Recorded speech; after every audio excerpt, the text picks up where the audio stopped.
శంకరపల్లిలో నూతన వాస్తవానికి ఎన్ని రోజుల నుంచి ప్రయత్నం చేస్తున్నారు విశ్వేశ్వర రెడ్డి గారు తీవ్ర ప్రయత్నం చేసి రైల్వే మంత్రితో మాట్లాడి సెంట్రల్ రైల్వే మినిస్టర్తో మాట్లాడి ప్రత్యేక మీటింగ్ పెట్టి చాలా కృషి చేశారు మన ఎంపీ స్థానిక ఎంపీ విశ్వేశ్వర రెడ్డి గారు. దానికి మేమంతా మా లోకల్ మున్సిపల్ మండల్ బీజేపీ నాయకులందరూ కూడా ఒక 4-5 సార్లు కూడా సార్ని తీసుకొని ఎంపీ గారిని తీసుకొని రైల్వే జీఎం దగ్గరికి రైల్వే డిప్యూటీ మేనేజర్ దగ్గరికి వెళ్ళడం జరిగింది. సార్ ప్రత్యేకంగా మళ్ళీ ఢిల్లీలో రైల్వే మినిస్టర్ని కలిసి స్పెషల్గా దీని గురించి ఈ ట్రైన్ల గురించి మాట్లాడి ఇంకా ఈ 2-3 కాక ఇంకా 3 ట్రైన్లు కూడా ఎల్టీటీ ఇంకా మిగతా ట్రైన్ కూడా ఉన్నాయి, కొన్ని మెన్షన్ చేశారు, అవి కూడా ఆగుతాయి. సార్ కూడా ఇప్పుడు ప్రత్యేకంగా ఆయన స్వయంగా చెప్పిండు ఎంఎంటీఎస్ కూడా ప్రయత్నం చేద్దాం, మ్యాక్సిమంగా 90% ఎంఎంటీఎస్ కూడా ప్రయత్నం చేద్దాం.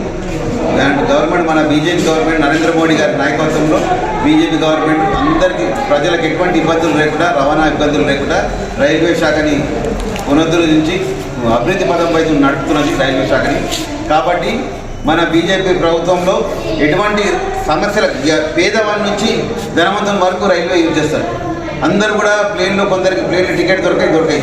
కొంత ధనవంతులు ఏసీలో పోతారు, మామూలుగా జనరల్లో పోతారు. ధనవంతులు అలానే ఎక్కుతారు, మామూలుగా పేదవాడు కూడా జనరల్ ఎక్కుతాడు. కాబట్టి రైల్వేని ప్రత్యేకంగా శ్రద్ధ తీసుకొని మన ప్రధానమంత్రి నరేంద్ర మోడీ గారు శ్రద్ధ తీసుకొని ఈ రైల్వేని పునరుద్ధరించి అభివృద్ధి పదం పది నడుపుతున్నాడు. ఈ దేశంలో రైల్వే లైన్లు ముఖ్యంగా వందే భారత్ ఎక్స్ప్రెస్ కానీ ఇప్పుడు ఎంఎంటీఎస్లు కానీ కొన్ని సెకండ్ల మీద గంటల నిమిషాలలో ట్రైన్స్ వెళ్తున్నాయి. సిటీలో మన ప్రత్యేకంగా మన హైదరాబాద్ సిటీలో అయితే మెట్రో ట్రైన్స్ సిటీ బస్సుల ఇది లేకుండా కానీ మెట్రో ట్రైన్స్ బాగా అభివృద్ధి పరిచిండ్రు. కాబట్టి బీజేపీ ప్రభుత్వంతోనే సాధ్యమవుతుందని చెప్పి మళ్ళీ మేము తెలియజేస్తున్నాం. మా ఎంపీ గారు మిగతా మా రైల్వే మినిస్టర్ గారు అందరికీ మనస్ఫూర్తిగా ధన్యవాదాలు. మా శంకరపల్లి మా బీజేపీ తరఫున శంకరపల్లి మున్సిపల్ మండల్ సీనియర్ నాయకులు మా ఇప్పుడు నాయకులు పదవులు ఉన్న అందరి తరఫున కూడా మేము హర్షం వ్యక్తం చేస్తున్నాం. జై బీజేపీ.